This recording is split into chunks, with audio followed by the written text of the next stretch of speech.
What's up, Resolute Reference family? Prince Ngozi here, and welcome back to another powerful conversation. Last time we talked about maintaining uh, a resolute focus and protecting your God given vision from the noise of the world. But what happened after you've clarified your vision and guarded your gate? Today we will be diving into the next critical step, the audacity of action. It's about turning that deep faith and clear vision into tangible movement, even when the path isn't perfectly clear. It's about taking that first step and then the next with unwavering conviction. That's what we'll be exploring in this episode.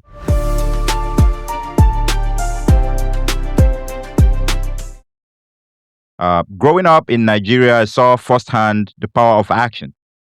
My parents, my community, they didn't just dream, they did. I remember my mom, a woman of immense faith, often say, prayer is powerful, but God also expects you to move your feet.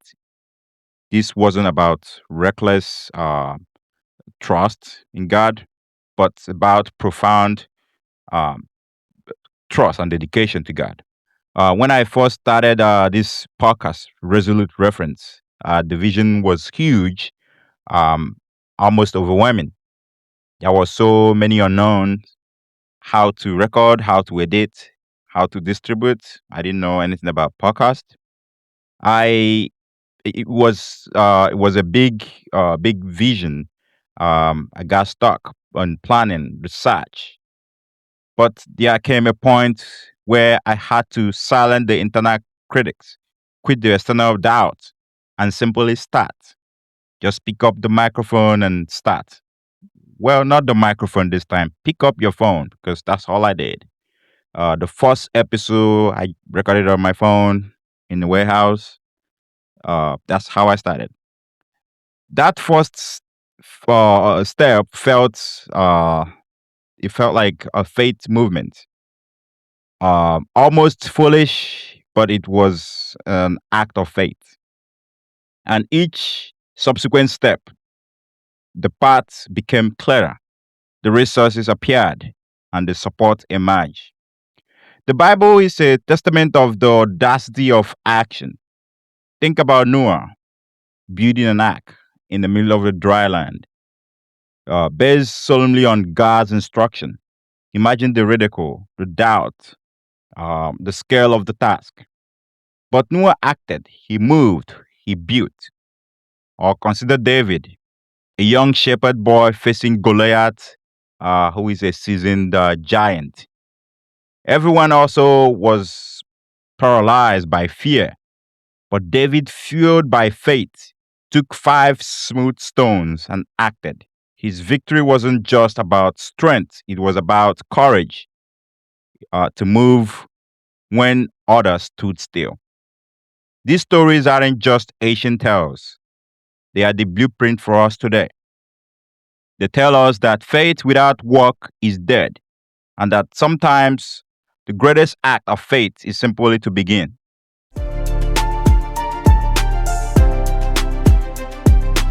So, how do we cultivate the audacity of action in our lives today? How do we move past the fear of failure, the need for perfection, and the endless planning to actually do? I want to share three practical principles for turning faith into movement. Uh, Number one will be to start small.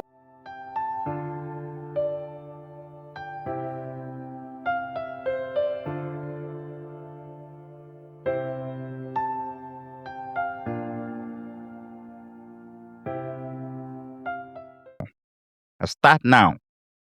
Often the biggest barriers to action is the perceived size of the task. We looked at the mountain and we forget that you just start by climbing one step at a time. Don't wait for the perfect moment, the perfect plan, or the perfect resources. Identify the smallest possible action you can take today that moves you even an inch closer to your vision. It could be making a phone call, writing that single paragraph, sending an email, or researching one small detail. Momentum is built through small, consistent action, not grounded in inadequate gesture.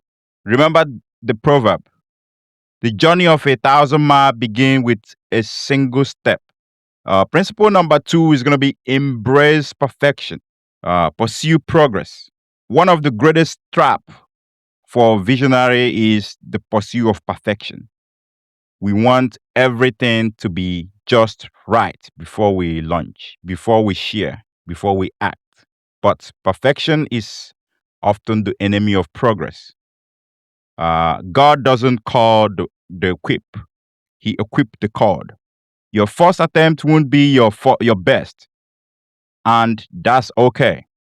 Your first podcast episode, your first business idea, your first creative project, it will be raw, it will be unrefined, but it will be done. And in the doing, you learn, you grow, you adapt. Focus on consistent progress over elusive perfection. Release your work with courage, knowing that every part of it is motivated by faith. Principle number three: lean into divine guidance, not just human logic. This is with faith and trusting God.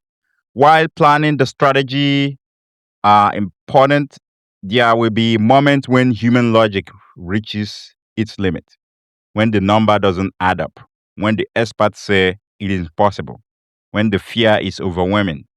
That's when you lean into divine guidance.